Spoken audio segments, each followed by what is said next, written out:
नमस्कार मित्रांनो, स्वागत आहे तुमचं आपल्या द एनडी व्लॉग चॅनलवर। सर्वात प्रथम माझ्या भीम सैनिकांना क्रांतिकारी जय भीम। तर मित्रांनो, आपण आलो आहे तळेगाव दाभड या गावामध्ये। या गावामध्ये डॉक्टर बाबासाहेब आंबेडकर यांचे निवासस्थान आहे। तर मित्रांनो, डॉक्टर बाबासाहेब आंबेडकरांनी 26 नोव्हेंबर 1949 साली भारताचे संविधान पंडित जवाहरलाल नेहरू, वल्लभभाई पटेल आणि त्यांचे काही सहकार्यांसंग दिलेले आहे। तर त्यांचा हा फोटो आहे, त्यांची प्रतिमा तुम्ही पाहत आहे मित्रांनो। तर चला, इथं त्यांचे घर आहे डॉक्टर बाबासाहेब आंबेडकरांचं। तर आपण ते घर पाहूया आणि आता आतमध्ये जाऊया।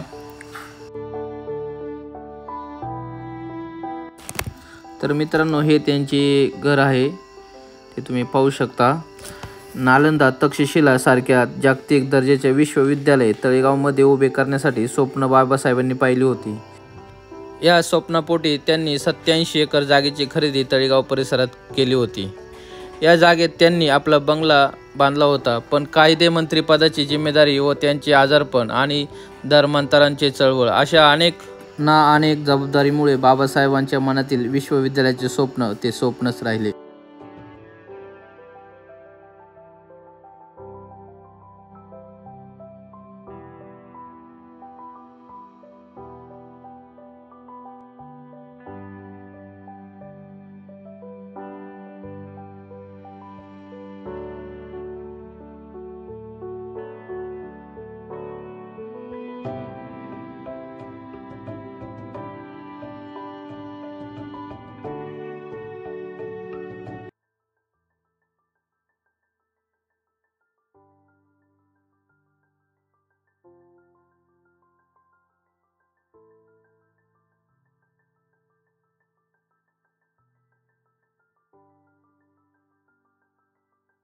नांदण नांदण होत रमाचं नांदण,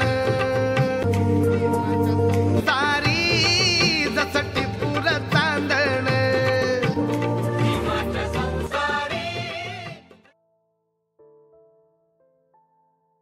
तळेगावमध्ये डॉक्टर बाबासाहेब आंबेडकरांचं घर शोधल्यानंतर त्यावेळेस हा टेबल इथे घरामध्ये सापडला होता मित्रांनो। हा टेबल तुम्ही पाहू शकता आणि हे कपाट पण तुम्ही पाहू शकता मित्रांनो। ज्यावेळेस याचे घराचे दरवाजे उघडले त्यावेळेस हा टेबल आणि हे कपाट वगैरे होते इथं। या दोन गोष्टी या घरामध्ये सापडलेल्या आहे।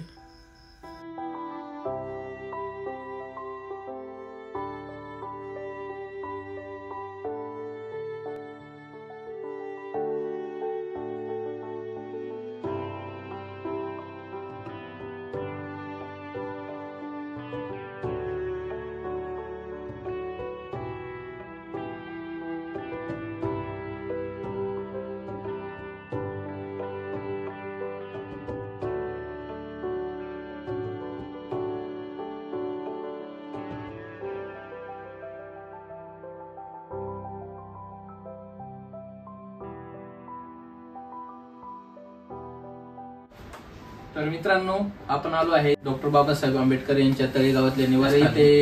इथे काही संचालक त्यांचे भेटलेले आहे, जे या घराचं देखभाल वगैरे करतात। तर त्यांच्याकडून आपण थोडी माहिती घेऊया।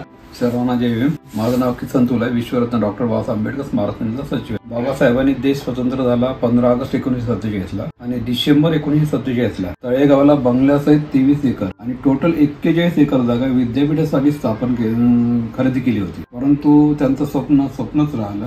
त्यांना जे विद्यापीठ स्थापन करायचं होतं ते एक नालंदा किंवा तक्षशिला विद्यापीठासारखं विद्यापीठ असायला पाहिजे असं त्यांचा हे होता। आणि म्हणूनच तत्कालीन जे कलेक्टर होते त्यांच्याशी बाबासाहेबांनी पत्रव्यवहार केला होता। म्हणजे जसं की इंदोरी हे गाव आहे आणि तिथं किल्ला आहे, त्याला भुईकोट किल्ला म्हणतात। त्या भुईकोट किल्ल्याची इमारत विद्यापीठासाठी मिळावी म्हणून पत्रव्यवहार केला होता। परंतु त्यांचा बराचसा वेळ संविधान लिहिण्यामध्ये दिल्लीमध्ये गेला आणि ते विद्यापीठचं काम अपूर्णच राहिलं। जाणकाराच्या मते की बाबासाहेब जवळपास 48 वेळा इथे येऊन गेले। काही संविधानाचे पानं लिहिले असे जाणकार लोक म्हणतात। परंतु हे सगळं असताना बाबासाहेबांनी बुद्ध आणि धम्म या ग्रंथाचं चिंतन आणि मनन केलं असेल असं थोडक्यात वाटतं। परंतु बाबासाहेब गेल्यानंतर त्यांचं स्वप्न अपूर्वच राहिलं। बाबासाहेब गेल्यानंतर वारसामध्ये वाद निर्माण झाले आणि ते कोर्टात गेले। कोर्टाने ऍडमिनिस्ट्रेशन जनरल नियुक्त केलं आणि त्यांनी ही संपूर्ण जागा बंगल्यासहित 1/1960 घेतली. स्वातंत्र्य मिळाल्यानंतर बाबासाहेबांचा बंगला घेतला. त्यांच्याकडून ती जागा खरेदी म्हणजे बंगलाच खरेदी नाही केला,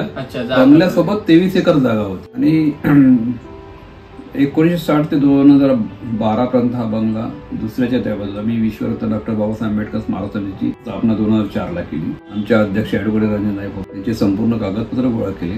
8 वर्ष संघर्ष केला, पण संघर्ष करताना आम्ही कुठलीही रस्त्याची लढाई लढलो नाही किंवा कुठल्याही राजकीय पक्षाचा पाठिंबा न घेता किंवा प्रशासकीय लेव्हलवर हा बंगला 26 एप्रिल 2012 सर्वांसाठी खुला झाला.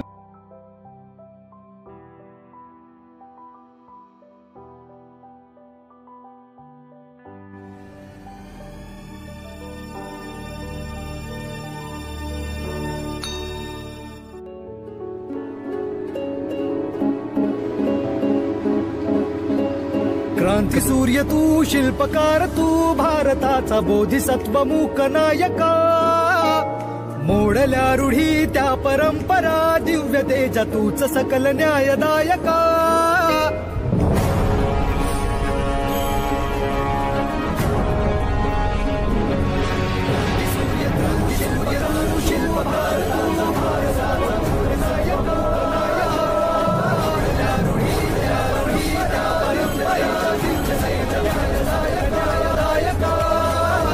जीवन तुझे आम्हास प्रेरणा, दाही दिशा तुझीच गर्जना.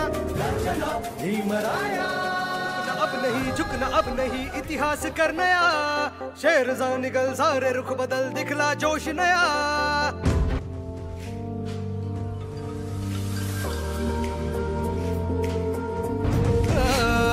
रुकना अब नहीं, झुकना अब नहीं, इतिहास कर नया. शेर जा निकल सारे रुख बदल, दिखला जोश नया.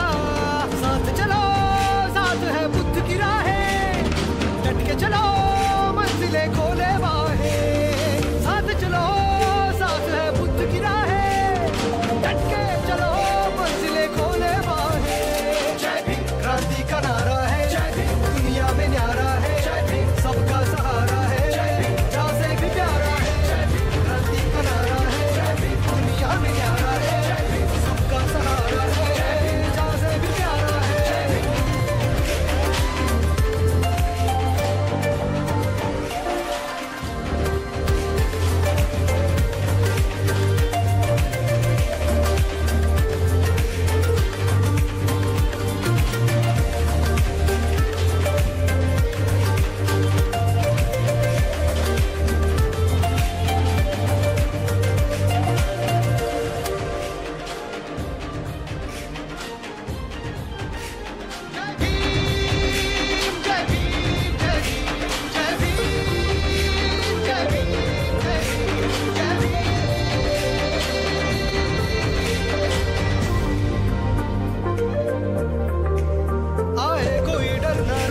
संविधान साथ है.